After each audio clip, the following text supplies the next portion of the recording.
আসসালামু আলাইকুম ওয়া রাহমাতুল্লাহি ওয়া বারাকাতুহু।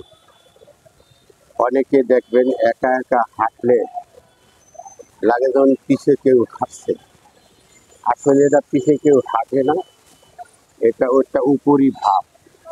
এ ধরনের ভাব যাদের আছে তারা আউযু বিল্লাহি মিনাশ শাইতানির রাজিম বিসমিল্লাহির রহমানির রহিম পড়বেন, পরে ৩ বার সূরা ইখলাস পড়বেন।